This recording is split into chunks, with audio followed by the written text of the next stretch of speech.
जिगरी दोस्त, शिक्षा देने वाली छोटी कहानी। छोटी कहानी शिक्षा देने वाली दो। एक गांव में रोहित और सूरज दो जिगरी दोस्त रहा करते थे। गांव में उनके लिए कोई अच्छा काम नहीं था, इसलिए वो दोनों शहर जाकर काम करने का सोचा और अगले दिन काम की तलाश में निकल गए शहर की ओर। शहर गांव से बहुत दूर था। कई घंटों चलने के बाद दोनों दोस्त एक पेड़ के नीचे आराम करने के लिए बैठे। रोहित सूरज से कहने लगा, शहर अभी भी 4-5 किलोमीटर दूर है।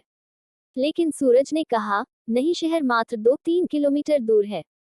इसी बात पे दोनों में बहस होने लगी। अचानक सूरज ने रोहित को जोर से एक चाटा मार दिया। रोहित शांत स्वभाव का था, इसलिए उसने सूरज से कुछ नहीं कहा और एक लकड़ी लेकर जमीन पर लिखने लगा, आज मेरा जिगरी दोस्त ने मुझे चाटा मारा। फिर दोनों शहर की ओर चल दिए। अब कोई किसी से बात नहीं कर रहा था। रास्ते में एक छोटी सी नदी आई जिसे उनको पार करके जाना था। सबसे पहले रोहित नदी में उतरा और उसका पैर दलदल में फंस गया।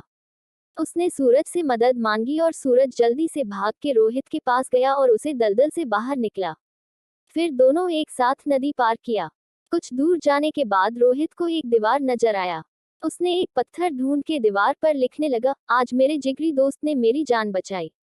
ये देखकर सूरज रोहित से कहने लगा, जब मैंने तुम्हें थप्पड़ मारा तो तुमने वहीं पर जमीन में उस बात को लिख दिया, और अपनी जान बचाने की बात तो तुम नदी के किनारे भी लिख सकते थे, तो इतनी दूर इस दीवार पर क्यों लिखा?